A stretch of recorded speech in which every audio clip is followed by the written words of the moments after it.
या ऑनलाईन क्लासमध्ये सर्व PATI मधील 6व्या सेमिस्टरमधील विद्यार्थ्यांचं या ठिकाणी स्वागत करतो. विद्यार्थी मित्र हो, आजच्या तासाला आपल्याला आपला पेपर क्रमांक 11वा आर्थिक विचारांचा इतिहास यामधील आपल्याला भारतीय विचारवंतांमध्ये आज आपल्याला भारतरत्न डॉक्टर बाबासाहेब आंबेडकर यांचे आर्थिक विचार या ठिकाणी पाहायचे आहेत. यांचे 2 आर्थिक विचार आपल्याला आहेत. त्यामध्ये भारतीय रुपयाचा प्रश्न आणि डॉक्टर बाबासाहेब आंबेडकरांचे कृषीविषयक आर्थिक विचार. आपण पाहतो की डॉक्टर बाबासाहेब आंबेडकरांचं व्यक्तिमत्व हे सर्वगुण संपन्न होतं आणि चौफेर होतं. त्यांनी सर्वच क्षेत्रामध्ये एक प्रामाणिक कार्य करून भारताला मोठ्या फार प्रमाणात एक चांगली दिशा देण्याचं किंवा चांगले विचार देण्याचं त्यांनी कार्य केलेलं आणि आज आपण पाहतो की भारत त्यांच्या विचारांवर चालतो. म्हणून आज भारत ही जागतिक पातळीवरील 6व्या क्रमांकाची अर्थव्यवस्था झालेली आपल्याला दिसून येते. तर भारतीय राज्यघटनेचे शिल्पकार म्हणून भारतरत्न डॉक्टर बाबासाहेब आंबेडकर सर्वज्ञात आहेतच. त्याचप्रमाणे ते एक प्रकांड पंडित, नामवंत शिक्षणतज्ज्ञ, एक महान पत्रकार, महान समाजसुधारक आणि दीनदलितांचे कैवारी म्हणून देखील आंबेडकरांची प्रतिमा ही जनसामान्यांमध्ये रुजलेली आहे. त्यांच्या बहुरंगी आणि चतुरस्र व्यक्तिमत्वाचा एक विशेष पैलू म्हणून सर्वसाधारण जनतेला आपण पाहतो की ते ज्ञान आहेत, परंतु त्यांचे डिटेल्स विचार या ठिकाणी लोकांपर्यंत गेले पाहिजे म्हणून आपल्या सिलेबसला डॉक्टर बाबासाहेब आंबेडकरांचे जीवनचरित्र म्हणा, त्याचे आर्थिक विचार म्हणा, या ठिकाणी सिलेबसला ठेवलेले आहेत. जीवनचरित्रामध्ये भारतरत्न डॉक्टर भीमराव रामजी आंबेडकर यांचा जन्म 14 एप्रिल 1891 कोकणात झालेला आहे. 1907 त्यांनी मॅट्रिकची परीक्षा उत्तीर्ण झाले. नंतर एल्फिन्स्टन महाविद्यालयात त्यांनी पुढील शिक्षणासाठी प्रवेश घेतला. BAची पदवी घेतल्यानंतर काही काळ ते बडोदा संस्थानात सेवा करत होते. पुढे सयाजीराव गायकवाड महाराज यांच्या पाठिंब्याने ते कोलंबिया विद्यापीठात उच्च शिक्षणासाठी गेले. तेथे MAच्या पदवीसाठी त्यांनी प्राचीन भारताचा व्यापार हा प्रबंध सादर केला. काही काळ त्यांनी मुंबईच्या सिडहॅम महाविद्यालयात अर्थशास्त्राच्या अध्ययनाचे कार्य केले. 1920 लंडन स्कूल ऑफ इकॉनॉमिक्समध्ये अर्थशास्त्राचा सखोल अभ्यास करून त्यानंतर त्यांनी सखोल अभ्यास केला. त्यानंतर MSc, त्यानंतर DSc अशा सर्वोच्च पदव्या प्राप्त केल्या. प्रोफेसर सेलिग्मन हे प्रसिद्ध अर्थतज्ज्ञ त्यांचे मार्गदर्शक होते. त्याचप्रमाणे इंग्लंडमध्ये त्यांना डॉक्टर कॅनन या प्रसिद्ध अर्थशास्त्रज्ञांचे मार्गदर्शन लाभले. इंग्लंडमध्ये असताना डॉक्टर बाबासाहेब आंबेडकरांनी ब्रिटिश म्युझियम लायब्ररीमध्ये बसून अभ्यास केला. याच लायब्ररीत प्रसिद्ध साम्यवादी अर्थतज्ज्ञ कार्ल मार्क्स यांनी देखील अभ्यास केला होता. तर लंडनमध्ये असताना डॉक्टर बाबासाहेब आंबेडकरांनी द प्रॉब्लेम ऑफ रुपी, भारतीय रुपयाचा प्रश्न हा ग्रंथ प्रसिद्ध केला. डॉक्टर कॅनन यांच्या मार्गदर्शनाखाली संशोधनात्मक लिखाण किंवा प्रबंध हा त्यांचा आहे. एवढेच नव्हे तर आंबेडकरांनी इंग्लंडमध्ये राहून कायद्याचा अभ्यास केला आणि बॅरिस्टर ही पदवी प्राप्त केली. भारतात परतल्यावर त्यांनी मुंबईतील शासकीय विधी महाविद्यालयात काही काळ अध्यापक आणि प्राचार्य म्हणून कार्य केले. पुढे डॉक्टर बाबासाहेब आंबेडकरांनी पुढे आपण पाहतो की राजकारण, समाजकारण यामध्ये भाग घेतला आणि 1937 त्यांनी स्वतंत्र मजूर पक्षाची स्थापना केली. भारताला स्वातंत्र्य मिळाल्यावर ते स्वतंत्र भारताचे पहिले कायदा मंत्री झाले. घटना समितीचे ते अध्यक्ष होते. 1956 त्यांनी बौद्ध धर्माचा स्वीकार करून 6 डिसेंबर 1956 ते बुद्धवासी झाले. तर अशा प्रकारे त्यांचं जीवनचरित्र महान जीवनचरित्र असलेलं आपल्याला दिसून येतं. आपण पाहतो की डॉक्टर बाबासाहेब आंबेडकरांनी एवढ्या विविध डिग्र्या घेतल्या की तेवढ्या डिग्र्या आपण पाहतो की कुणाकडेच नसतील आपल्या भारतामध्ये. अपवादात्मक एखादी व्यक्ती असेल, परंतु सर्वात जास्त शिक्षण घेण्याचा मान डॉक्टर बाबासाहेब आंबेडकरांकडे जातो असं आपल्याला म्हणता येईल. आणि त्यांनी त्यांच्या शिक्षणाचा, त्यांच्या ज्ञानाचा उपयोग आपल्या राष्ट्राचा, आपल्या भारताचा विकास करण्यासाठी केलेला आहे आणि त्यामुळे ते भारतरत्न आणि एक महान समाजसुधारक हे भारताचे पुत्र असलेले या ठिकाणी आपल्याला दिसून येतात. तर आपल्याला त्यांच्या विचारामध्ये पहिला विचार या ठिकाणी पाहायचा आहे, भारतीय रुपयाचा प्रश्न. पहा, डॉक्टर आंबेडकरांनी डॉक्टर ऑफ सायन्सची पदवी प्राप्त करण्यासाठी एक प्रबंध लिहावा लागतो आणि त्यांनी भारतीय रुपयाचा प्रश्न हा प्रबंध लिहिला. यामध्ये त्यांनी भारताचा रुपया आणि इंग्लंडचा पौंड यांच्या संबंधाचा अभ्यास केला आणि रुपयाचा प्रश्न या ग्रंथामध्ये आंबेडकरांनी भारताच्या रुपयाची उत्क्रांतीची ऐतिहासिक मीमांसा केली. म्हणजे भारतामध्ये चलन कधी निर्माण झालं आणि ते कुठल्या कुठल्या स्वरूपात होतं, पूर्णतः प्राचीन काळापासून ते तिथपर्यंत आधुनिक काळापर्यंत त्यांनी पूर्ण ऐतिहासिक आढावा घेऊन हा प्रबंध पूर्ण केला आणि काही निष्कर्ष त्यांनी त्यावेळी काढलेले आहेत. त्यावेळी अर्थतज्ज्ञांमध्ये भारतीय रुपयाची जडणघडण ही सुवर्ण परिमाणात स्टँडर्ड गोल्डमध्ये असावी असं वाटत होतं. असं त्यावेळी अर्थतज्ज्ञांमध्ये भारतीय रुपयाची जडणघडण ही सुवर्ण परिमाणात गोल्ड स्टँडर्ड असावी की सुवर्ण विनिमय परिमाणात असावी या प्रकारचा वाद होता. सुवर्ण परिमाण म्हणजे मौल्यवान धातूत चलन असणे आणि सुवर्ण विनिमय परिमाण म्हणजे कागदी चलन असणे. अशा प्रकारे मग भारतीय रुपया हा सुवर्ण विनिमय परिमाणात असावा की सुवर्ण परिमाणात असावा अशा प्रकारचा वाद होता आणि यावर डॉक्टर बाबासाहेब आंबेडकरांनी प्राचीन काळापासून सगळा ऐतिहासिक आढावा घेऊन मग भारतात कोणतं चलन उपयोगी पडेल, सुवर्ण परिमाण की सुवर्ण विनिमय परिमाण, या दोन्हीची तुलना केली, याचा सखोल अभ्यास केला, आकडेवारी जमा केली आणि आकडेवारीनुसार सिद्ध करून त्यांनी भारतीय रुपयाचा प्रश्न अशा प्रकारचा एक चांगला प्रबंध लिहून भारताला एक दिशा देण्याचं कार्य यामधून केलेलं आपल्याला दिसून येतं. म्हणजे सामान्यपणे सुवर्ण विनिमय परिमाणात सामान्यपणे सुवर्ण परिमाणात सोन्याच्या नाण्यांच्या देवाणघेवाणीचा वापर करण्यात येतो, तर सुवर्ण विनिमय परिमाणात कागदी चलनाचा वापर होतो. एवढेच नव्हे तर कागदी चलन देऊन सरकारकडून सोने विकत घेता येते. या दोन परिमाणापैकी कोणते परिमाण भारतासाठी योग्य आहे याबाबत अर्थशास्त्रज्ञांमध्ये वाद चालला होता. प्रोफेसर केन्स यांनी सुवर्ण विनिमय परिमाणाचा पुरस्कार केला होता. त्यांच्या मते सुवर्ण विनिमय परिमाण हे लवचिक असल्याने भविष्यकालीन अर्थव्यवस्थेसाठी उपयुक्त ठरेल. डॉक्टर बाबासाहेब आंबेडकरांनी केन्सच्या या विचाराला विरोध केला. त्यांनी असा विचार मांडला की सुवर्ण विनिमय परिमाणात स्थिरता राहू शकत नाही. या पद्धतीत लवचिकता हा गुणधर्म जरूर असेल, परंतु यामध्ये चलन निर्मितीवर कोणतीही मर्यादा राहणार नाही. चलनात वाजवीपेक्षा जास्त वाढ झाली त्यामुळे भाववाढ घडून येण्याची शक्यता आहे आणि परिणामी रुपयाची किंमत कमी होऊन त्यातून विनिमयाचे साधन म्हणून रुपयाचे स्थान अस्थिर होईल. हे त्यांनी पुराव्यानिशी दाखवून दिले. आपले मत कसे योग्य आहे हे दाखवून देण्यासाठी डॉक्टर बाबासाहेब आंबेडकरांनी काही ऐतिहासिक पुरावे दिले. या पुराव्याच्या आधारे त्यांनी हे स्पष्ट केले की सुवर्ण परिमाणामध्ये भारतातील वस्तूच्या किमती स्थिर कशा होत्या, या उलट सुवर्ण विनिमय परिमाण स्वीकारल्यानंतर वस्तूच्या किमती कशा वाढल्या याची त्यांनी तुलनात्मक अभ्यास करून लोकांना त्यांनी दाखवलं की सुवर्ण विनिमय परिमाणात वस्तूच्या किमती स्थिर होत्या. सुवर्ण परिमाणात वस्तूच्या किमती स्थिर होत्या, तर सुवर्ण विनिमय परिमाणात वस्तूच्या किमती ह्या वाढत्या राहिलेल्या आहेत आणि वाढत्या किमती ह्या अर्थव्यवस्थेच्या विकासामध्ये अडथळा निर्माण करतात. म्हणून त्यांनी सुवर्ण परिमाणाचा या ठिकाणी स्वीकार किंवा केन्सच्या विचाराला त्यांनी विरोध केलेला आपल्याला दिसून येतो. डॉक्टर बाबासाहेब आंबेडकर आणि प्राध्यापक प्रोफेसर केन्स यांच्या दोन भिन्न परिमाणाचा वाद आपण पाहतो की त्यामध्ये डॉक्टर बाबासाहेब आंबेडकरांनी म्हटलं होतं, सुवर्ण विनिमय परिमाणाऐवजी भारताला सुवर्ण परिमाण असेल तर चलनाचं मूल्य हे स्थिर राहील आणि चलनाचं मूल्य जर स्थिर राहिलं तर वस्तूच्या किमती कमी राहतील. कारण भारतामध्ये खूप गरीब लोक होते, अर्धी लोकसंख्या दारिद्र्यरेषेखाली होती आणि म्हणून वस्तूच्या किमती स्थिर राहणे हे गरजेचं आहे, चलनाचं मूल्य स्थिर राहणं हे गरजेचं आहे.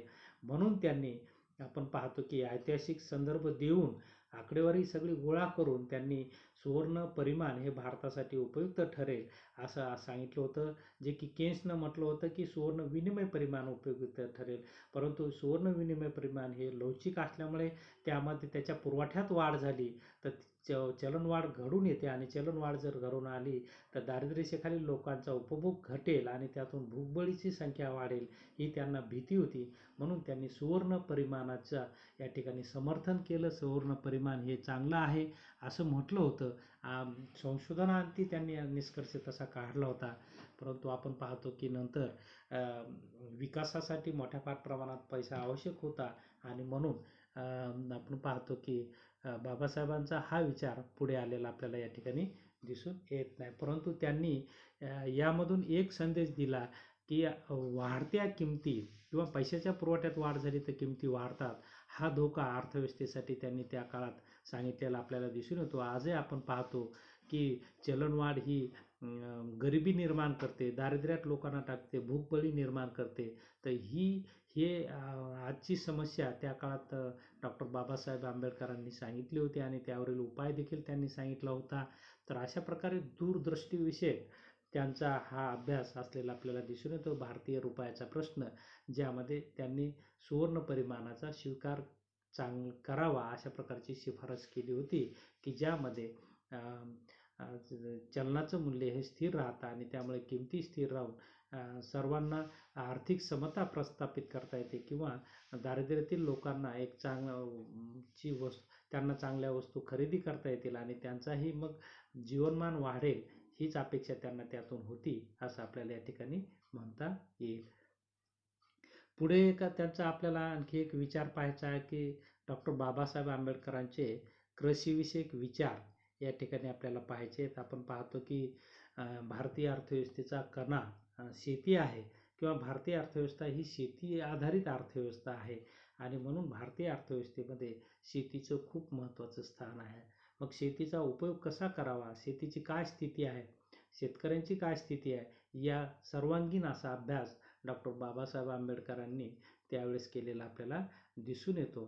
त्यामध्ये डॉक्टर बाबासाहेब आंबेडकरांनी भारतीय शेतीची व्यवस्था, तिच्या समस्या आणि तिची अवस्था या संबंधीचे विचार त्यांनी 1818 मध्ये the journal of Indian economic सोसायटीच्या अंकात small holdings in India and their remedies हा त्यांनी लेख प्रसिद्ध केला. म्हणजे सीमांत शेतकरी सीमांत शेतकरी ज्याला आपण असं म्हणतो, म्हणजे जमिनीचा लहान आकार आणि त्यातील उपाययोजना असा त्यांनी एक लेख यावर प्रसिद्ध केलेला आहे की होल्डिंग जर छोटी असेल तर जमीन करण्यामध्ये असंख्य अडचणी येतात आणि त्यातून जमिनीची उत्पादकता कमी होते आणि पर्यायाने शेतकऱ्यांचं नुकसान होतं आणि शेतकऱ्याचं दारिद्र्य त्यामुळेच कमी होत नाही. आणि शेती आणि शेतकऱ्यांचा विकास करायचा असेल तर जमिनीच्या क्षेत्रफळात वाढ झाली पाहिजे. छोटे क्षेत्रफळ असल्यामुळेच शेतीची उत्पादकता कमी व्हायला लागलेली असं त्यांनी विचार मांडला होता. म्हणून क्षेत्रफळ वाढलं पाहिजे, जेणेकरून शेतकऱ्यांचं उत्पन्न वाढेल, शेतकऱ्यांचं दारिद्र्य कमी होईल आणि शेतकऱ्यांचं उत्पादन वाढून या ठिकाणी राष्ट्राचा विकास होईल. कारण शेवटी जमीन ही राष्ट्राची आहे आणि ती वाढत्या लोकसंख्येला अन्नधान्य पुरवठा करणारी पाहिजे किंवा तिची पूर्णतः तिचा उपयोग झाला पाहिजे, ही अपेक्षा त्या पाठीमागे आंबेडकरांची असलेली आपल्याला दिसून येते. म्हणून त्यांनी लहान धारण क्षेत्र आणि त्यावरील उपाययोजना या लेखामध्ये भारतीय शेतीच्या संबंधी शेतीची समस्या आणि तिची सद्यस्थिती आणि त्यावरील उपाययोजना अशा प्रकारचा एक लेख त्यांनी प्रसिद्ध केला आणि त्यामध्ये भारतीय शेतीच्या विकासासंदर्भात विचार मांडलेले आपल्याला दिसून येतात. डॉक्टर बाबासाहेब आंबेडकर यांच्या मते भारतात एकंदर अर्थव्यवस्थेमध्ये शेती विकास झाल्याशिवाय सुधारणा होणार नाही, याची त्यांना जाणीव होती. भारतीय शेतीचे अर्थव्यवस्थेत महत्त्व जरी असले तरी भारतीय शेतीची उत्पादकता ही कमी आहे असं त्यांचं मत होतं. आंबेडकरांच्या मते शेतीच्या उत्पादकतेवर परिणाम करणारा महत्त्वाचा घटक म्हणजे शेतीच्या धारण क्षेत्राचा आकार. धारण क्षेत्र म्हणजे आज आपण पाहतो की भारतामध्ये 80% अल्पभूधारक शेतकरी आहेत. अल्पभूधारक शेतकरी म्हणजे ज्यांच्याकडे 5 एकरपेक्षा जमीन कमी आहे. म्हणजे मग एवढं कमी जर धारण क्षेत्र असेल तर त्याच्यात कुठल्या सुधारणा करता येत नाही आणि त्यामुळे आपण पाहतो सुधारणाअभावी उत्पादन वाढत नाही आणि तशीच मग जमीन एवढी मोलाची असूनही जमिनीमध्ये उत्पादन वाढवता येत नाही आणि पर्यायाने आपण पाहतो की त्या शेतकऱ्यांचं उत्पादन वाढत नाही, शेतकऱ्यांचं त्यातून दारिद्र्य कमी होत नाही आणि देशाचाही विकास होत नाही. अशा प्रकारच्या समस्या कमी धारण क्षेत्रामुळे निर्माण होतात, हे आंबेडकरांनी त्यावेळेस लक्षात आणून दिलं होतं. डॉक्टर बाबासाहेब आंबेडकर यांच्या मते शेतजमिनीचा आकार लहान असल्याने शेतीच्या उत्पादकतेत वाढ होत नाही. भारतात शेतजमिनीचा आकार लहान आहेच, परंतु ती वेगवेगळ्या ठिकाणी विखुरलेली पण आहे. पहा, शेतकरीकडे छोटी जमिनीचं प्रमाण कमी आहे, पुन्हा ती 4 ठिकाणी विखुरलेली आपल्याला दिसून येते. याचाच अर्थ भारतात शेतजमिनीचे विभाजन व विखुरीकरण मोठ्या फार प्रमाणात झाले असून त्यामुळे शेतीच्या उत्पादकतेवर त्याचा प्रतिकूल परिणाम होतो. या समस्येवर उपाय म्हणून काही तज्ज्ञांनी असा विचार मांडला की लहान धारण क्षेत्र असलेल्या शेतजमिनीचे एकत्रीकरण करावे, त्यामुळे शेतजमिनीचा आकार वाढेल, परिणामी उत्पादकतेत वाढ होईल. परंतु डॉक्टर बाबासाहेब आंबेडकरांनी याबाबत केलेला विचार सखोल स्वरूपाचा वाटतो. त्यांच्या मते लहान आणि विखुरलेल्या लहान आकाराच्या जमिनी आपली मुख्य समस्या आहे. तेव्हा जमिनीची उत्पादकता वाढवण्यासाठी केवळ जमिनीचे एकत्रीकरण करणे पुरेसे नाही, तर त्याचा आकार वाढवून त्यांना किफायतशीर करणे हे देखील महत्त्वाचे आहे. म्हणून जमिनीच्या एकत्रीकरणामुळे विखुरलेल्या धारण क्षेत्राचा प्रश्न सुटेल, परंतु लहान धारण क्षेत्राच्या समस्या सुटणार नाहीत. केवळ कमी क्षेत्रफळ असल्यामुळे जे दुष्परिणाम होतात ते मात्र दूर करता येणार नाही. तेव्हा त्यासाठी जमिनीच्या क्षेत्राचा विस्तार करून आर्थिकदृष्ट्या किफायतशीर धारण क्षेत्रावर भर दिला पाहिजे, असं डॉक्टर बाबासाहेब आंबेडकरांचं मत होतं. डॉक्टर बाबासाहेब आंबेडकरांच्या मते जमिनीचे एकत्रीकरण केले म्हणजे जमिनीच्या उत्पादकतेत वाढ होईल किंवा प्रश्न सुटेल असं नाही.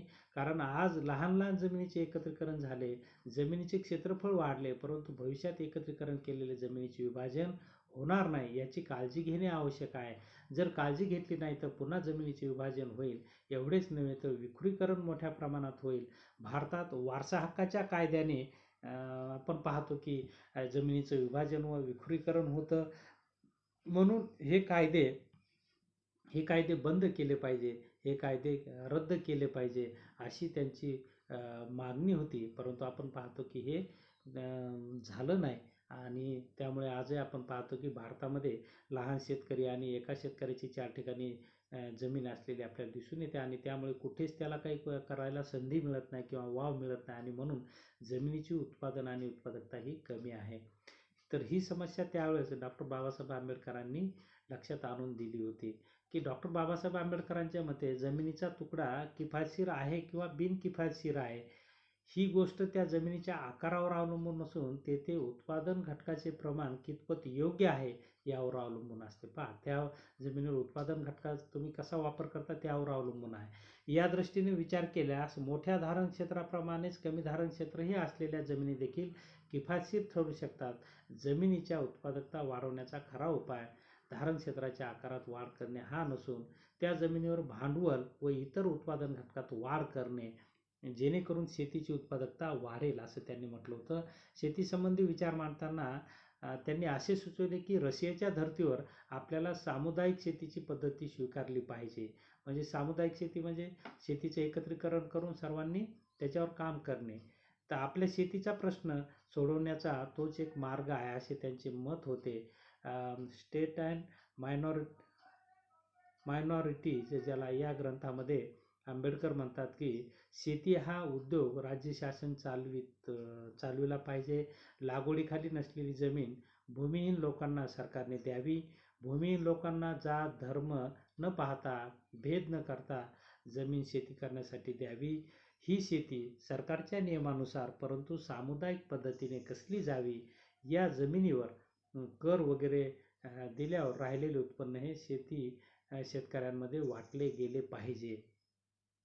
आंबेडकरांच्या मते सामूहिक शेती पद्धतीचा स्वीकार केल्यास उत्पादकता आणि कार्यक्षमता कायम राहून ग्रामीण अर्थव्यवस्थेचे परिवर्तन होऊ शकते. म्हणजे त्यांनी भारतीय शेतीवर सामुदायिक शेती हा एक उपाय सांगितलेला आहे. भारतीय शेतीतील जो शेतीमध्ये वारसा हक्काच्या कायद्यामुळे जे विभाजन आणि विखुरीकरण झाल्यामुळे उत्पादकता जी कमी होते, तिचं एकत्रीकरण करून सामुदायिक शेती केली तर उत्पादकता वाढू शकते, कार्यक्षमता वाढू शकते आणि त्यातून परिवर्तन, अर्थव्यवस्थेचा विकास होऊ शकतो, असं त्यांनी म्हटलेलं आहे. त्यांच्या मते सामाजिक अन्याय किंवा शोषण सामुदायिक शेतीमध्ये होत नाही.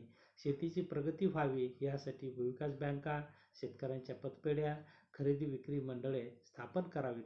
अशा प्रकारचे विचार डॉक्टर बाबासाहेब आंबेडकरांनी शेतीची समस्या आणि त्यावरील उपायामध्ये आपल्याला सांगितलेले आपल्याला दिसून येतात. म्हणजे लहान धारण क्षेत्र आणि त्यावरील उपाययोजनामध्ये सांगितलेलं आपल्याला दिसून येतात. थोडक्यात डॉक्टर बाबासाहेब आंबेडकरांचे हे 2 विचार आपल्या सिलेबसला आहेत. भारतीय रुपयाचा प्रश्न आणि भारतीय शेतीची समस्या किंवा लहान धारण क्षेत्र आणि त्यावरील उपाययोजना. तर हे 2 मुख्य त्यांचे विचार आपल्या सिलेबसला आहेत. तर अशा प्रकारे एक शेतीची उत्पादकता कशी वाढेल यासाठीची त्यांनी सामुदायिक शेती हा एक चांगला उपाय सांगितला. आणि त्यानंतर भारतीय रुपयाच्या प्रश्नाच्या संदर्भात त्यांनी सुवर्ण परिमाणाचा वापर किती योग्य आहे हे त्यांनी सांगितलं. परंतु आपण पाहतो की भविष्यकाळामध्ये ह्या गोष्टी भारतीय अर्थव्यवस्थेला मार्गदर्शक ठरलेल्या आपल्याला दिसून येतात. आपण पाहतो की भारतीय शेतीमध्ये वेगवेगळे शेती करण्याचे प्रकार आपल्याला दिसून येतात. सहकार शेती असेल, सामुदायिक शेती असेल, गट शेती असेल. आता अर्थव्यवस्था याकडे वळलेली आपल्याला दिसून येते. म्हणजे डॉक्टर बाबासाहेब आंबेडकरांच्या विचारांमध्ये दूरदृष्टी असलेली आपल्याला दिसून येते आणि म्हणून हे विचार आजही आपल्याला मार्गदर्शक आणि प्रेरणा देणारे आहेत असं आपल्याला या ठिकाणी म्हणता येईल. तर या तासाला आपण उपलब्ध झालात, शांतपणे ऐकून घेतलं त्याबद्दल आपले आभार व्यक्त करतो आणि थांबतो. धन्यवाद.